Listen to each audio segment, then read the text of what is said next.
are coming to Dash Behavioral Model meeting for February 2nd. I'll go ahead and turn off my camera and let everyone look through the notes from last time. So just briefly went over what we talked about last time. And I was wondering today if we are going to talk about the item we've been wanting to talk about for a couple of weeks, the BMV2 for Service Tunnel private link from maybe either Prince or Marian. I guess BMV2 will still need another week because we didn't get to reviewing it together with Prince. And since we're doing this to get both of us on different sides of that feature, the pull request itself is available for preview if anyone wants to look at it. But I want to make sure that we figure out everything between us before presenting it in the community. And that's 308, right? Yes. Yeah, okay, got it. And there is also for private link as well. So if anyone just wants to look at them to see how they are different in their behavior, you can look at those. I will share a link to private link in a minute. Okay, great, thank you. Thank you. And also I'll put that in the notes. So maybe we can plan on that for next week. And so Andy, did we have a minute to run through this offering of help here? If we can do it in 60 seconds, I'd be surprised. I have some news. Oh, okay. What news? Tell us. Good news. So I created a couple of pull requests since last week. Not one of them is not in a mergeable form at the moment. It was sort of just put out there as a demonstration of what's possible. Okay. That is, if you want to know the number, it's sorry, looking really quickly here. Number 324 on the repo. Okay. So that was just a sort of a work in progress snapshot of something that compiles with the DPDK compiler. There are a couple of small gaps in its P4 PNA implementation that don't support a couple minor features. But except for that, it looks like everything compiles. Now, note I haven't tried it on the DPDK backend running packets through it, so there could be future additional gaps I haven't identified yet that would be revealed by doing so. Okay. I think what Andy has done is that he has taken the BMV2 P4 and compiled it on the DPDK P4C backend. So yeah, so I think, which does require minor changes to make that compile. Yeah, I think there is one other thing I also saw, Reshma, is that, you know, for the benefit of others is that, you know, we have moved from V1 model architecture to PNA, right? Right. As part of this one as well. So I think there are two things that we should probably bring the community up to speed on. That is that the transition from V1 model to PNA and a transition from BMV2 to P4 DPDK target, right? Right. So this is, okay. Yeah, go ahead, please. Thanks. So Chris Summers took a look at it. Several other people commented on it. I am as I didn't quite get it done before this meeting, but there was a couple people that commented, should these be, you know, should we merge these into the existing files using ifdefs? Should we put these in separate files? There seemed to be maybe a slightly more people, maybe two versus one, I don't know, suggesting that we add some ifdefs to the existing P4 files in the repo. And so I'm working on a pull request that will do it in that style and would not add any new, would add minimal new files, but more ifdef to the existing code.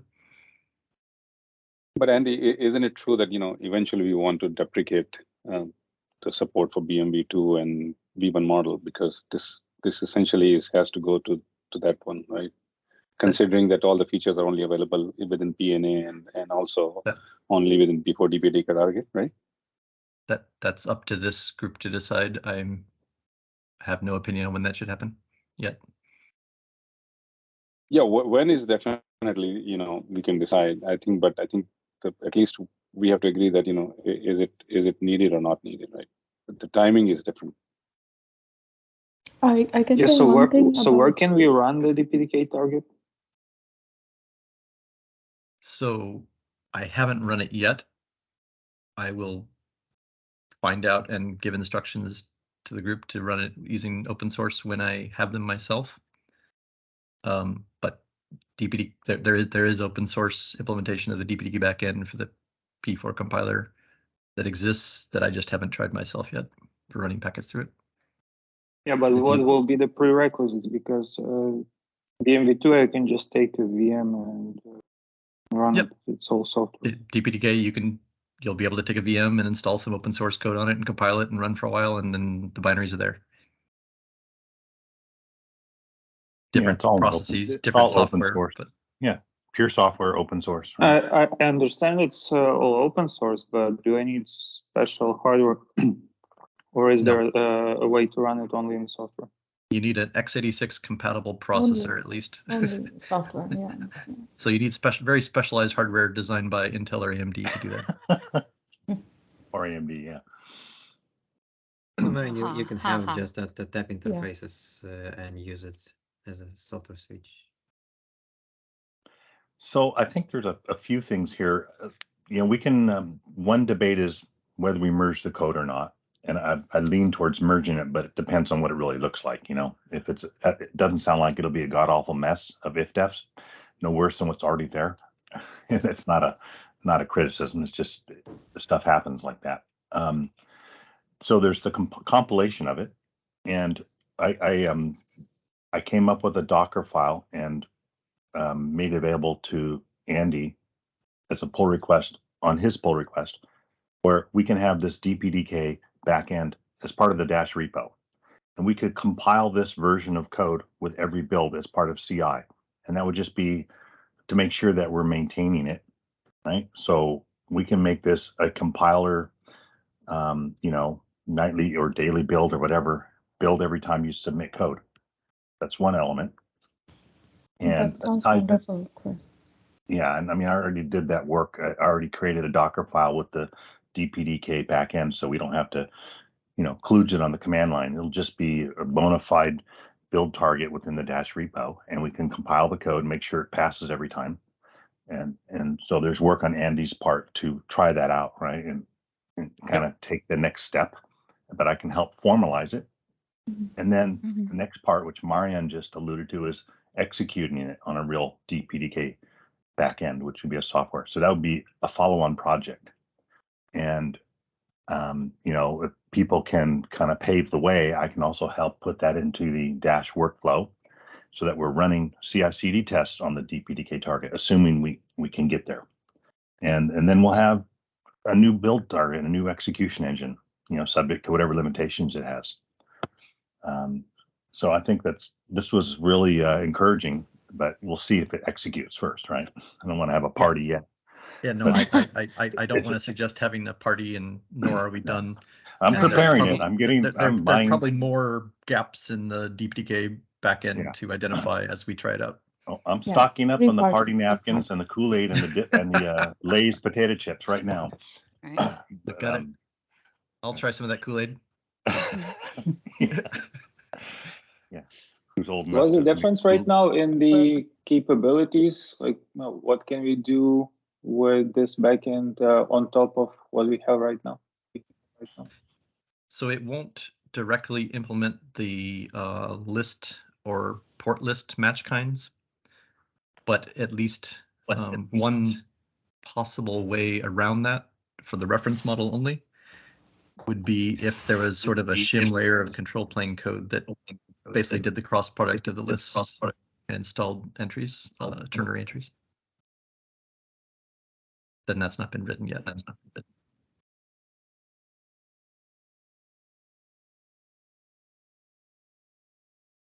Other than that, I don't know what other gaps exist. I guess my question was a little bit different. Like, what's the added value?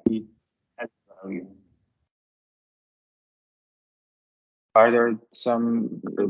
So since we're moving to PNA, like add-on miss is available, I assume. Yep. Yes. Yep. Should be. I haven't tried it, but it should work. Add-on mess is available in PNA and also implemented in DPDK for us to utilize in Dash. And I So think, I think we, one thing we discussed last week, Marian, is about basically there is an active development going on. people working on it, right? Yeah, and then Yeah. BMV2 is not something that getting that kind of attraction from the active development perspective. So if there is an investment from Intel side on the P4 DPDK, we'll see more and more features getting added there.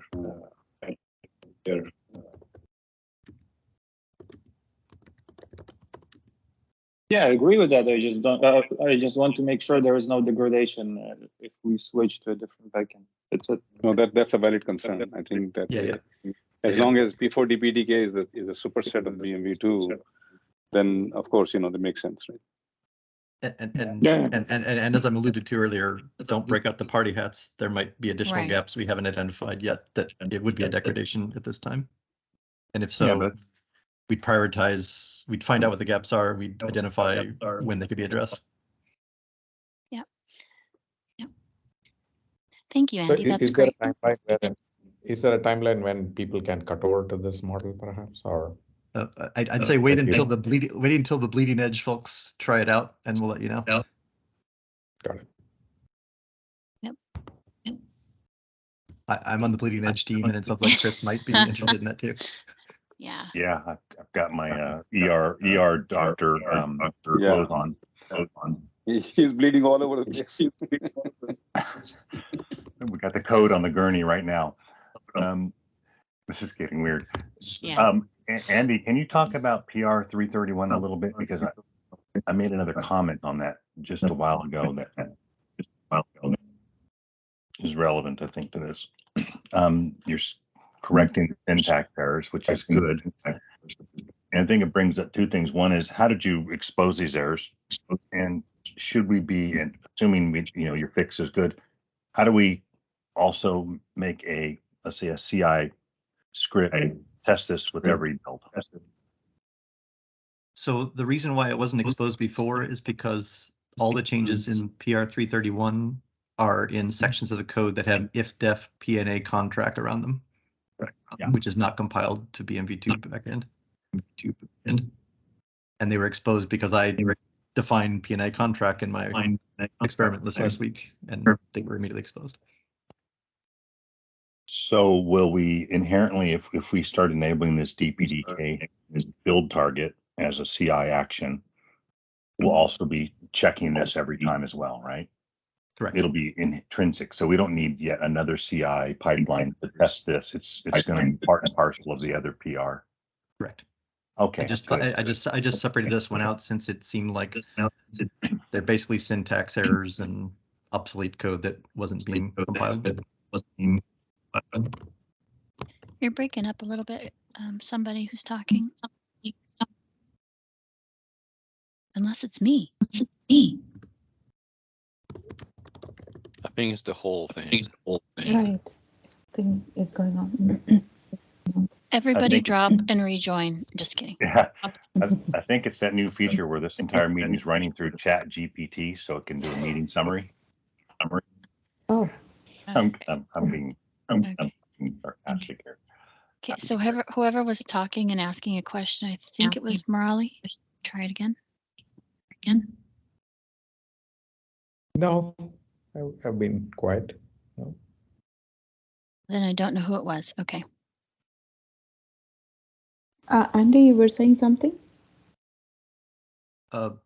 Basically that in answer to Chris's question, if we have if and when we have a DPDK backend target in CI, it will cover the changes in PR 331 going forward.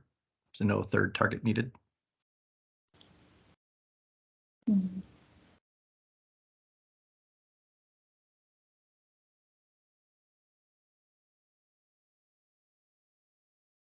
That work for you, Chris?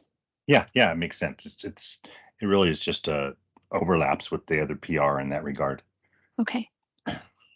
Yeah, I mean, I could do it all in one PR if you prefer. I just no, it's okay. Yeah. Okay, great. And then Reshma, I think that we were talking about checking to see if something was upstreamed into p4.org. Was it range port list and list port list? I can't remember. Right. Do you remember? Yes, I wanted to check if that is upstream, but I guess it is not, and there could be many ways of doing that. So it is not necessary that it is absolutely upstreamed to P4. So it isn't upstreamed, and it's not necessary for it to be upstreamed. Right. We will need to find ways to implement ACL in different ways. And for the reference model, this idea of just doing a cross product in some shim layer low-level control plane code seems to me like acceptable. Would be my proposal. Yeah, I remember we talked about the shim layer. Okay, thanks for checking on that. That's awesome. So I just want to understand. So are we saying that this is not available also in BMV2 as well, or let's say V1 model?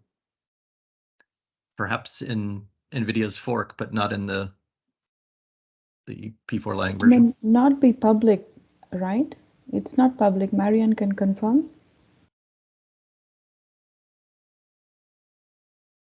Hey, Marian, is this in BMV2 public? What exactly list match? Yeah. Range port list and list port list, or whatever these guys are talking about. That's the match No, kind. Yeah, so we did with Microsoft for integration, we did a simplified version, kind of like what Andy mentioned before.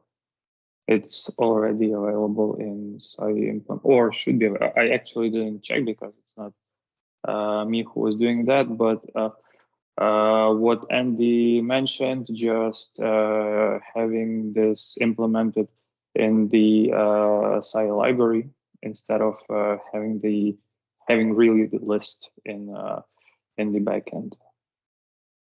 So Essentially, we something like unroll. that. Yeah, essentially we unroll the range by just looping through it, right? Yeah, it's like a limited capability. I don't remember exactly what was done there. I would need to check. Yeah, flatten it, suppose. Yeah. Okay, so then really we are on parity with it, so.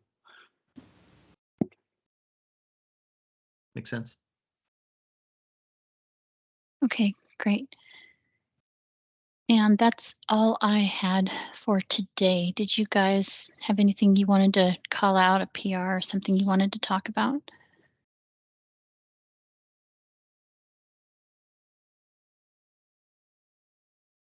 Okay, then I guess we'll wait to hear next week about service tunnel private link, and we'll wait to hear. Oh, there's a weird noise. Hello. Hope that's not me. Oh, hello. Christina? Hello. Yeah. Hi, Saad. Hi. Yes. Hello. Okay. I wanted to ask a very quick question, if you don't mind. It's about connection tracking in the data path. So obviously, the data path needs to keep track of the connection states. Now, my question is that is the DPU expected to implement all the states, for example, TCP state machine, the entire TCP state machine, or only a subset of TCP states are required? I know we talked about this in behavioral model, and I thought it was the entire, wasn't it, guys? Let me go to the project here. Sorry, could you please ask that one more time? Yeah, so I was asking that obviously the TCP state machine is quite complex. So now is the DPU expected to implement the entire 100% of the TCP states in the TCP state machine, or only a subset of the states? Do you mean the connection? I think the answer is a subset, but the precise subset, you'd have to read more documents in dash documents to find out.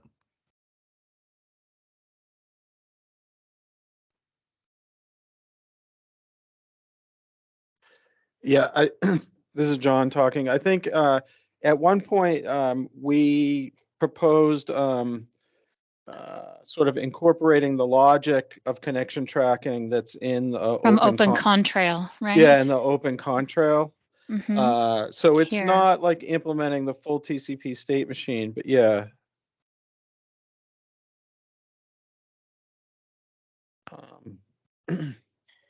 We agreed to leverage Open Contrail information into the Dash behavioral model.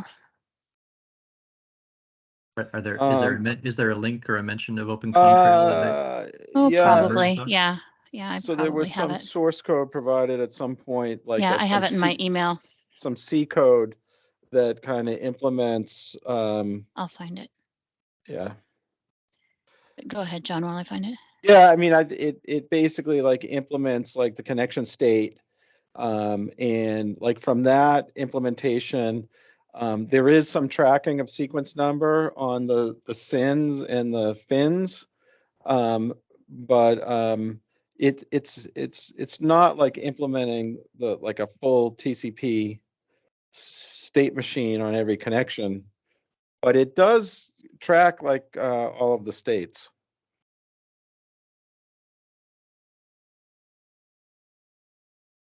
Yeah.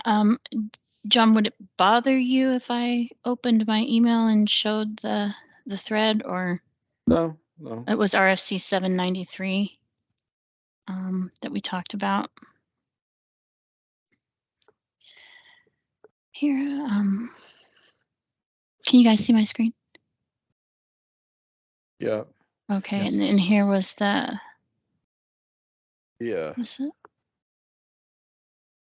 I'm a really good email searcher, and I'll put this in the chat window.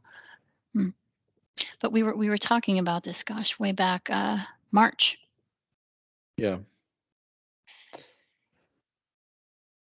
And then you said here the flow timer. We were talking about timer properties. We thought were valuable for Dash. Right, because like you might want to have a different timer, like based on like this, like the opening of a connection, then like a different timer when you're in the established state, and then like a different timer when you're closing the connection. And so like, this like the states that this maintains like would allow for such, ability to like yeah, this is the code from Open Contrail. If you scroll down a little bit more, like,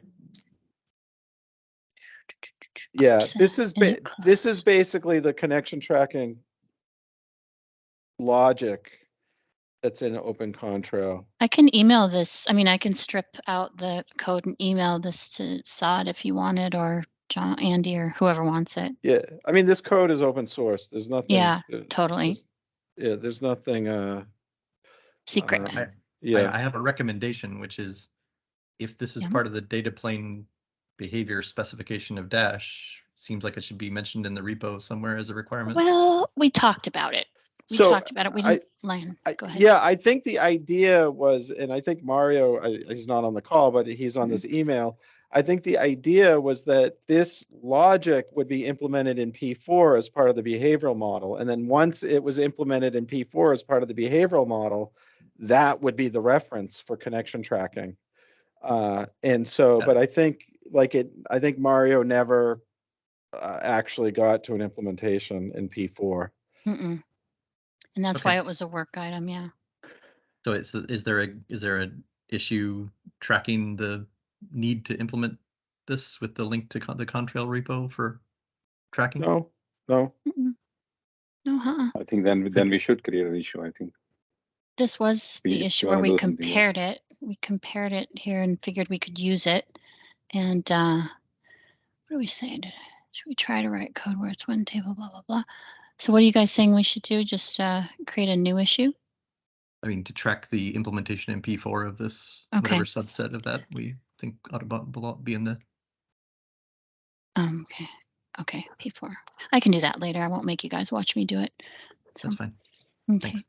Did anyone want me to send that snippet of code to them just for FYI sake, or?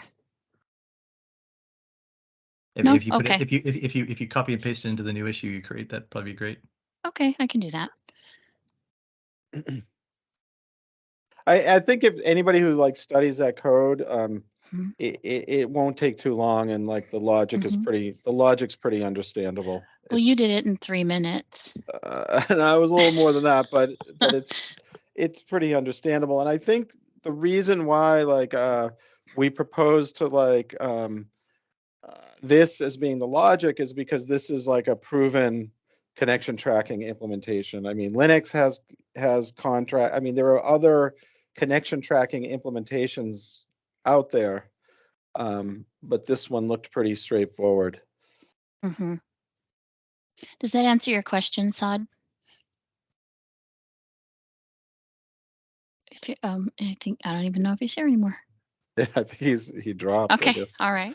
Okay, cool. So it's 11. Do you guys want to stop for the day, and then next week maybe we can everyone take a look at the service tunnel private link PRs. I'll send notes with the links to them, and then if we get time to go ahead and try Andy's experiment, great. You know, if we don't, we'll keep working on it. Does that sound good? Yeah, Sounds great. I'll spend a little time on it and communicate with Chris Okay, publicly sure. or privately about any progress we make on there. Okay. All right. Well, thanks, you guys. I'll stop the recording, and I hope you have a good day. Thank you. Okay, thanks, everybody. Christina. Bye-bye. Bye-bye.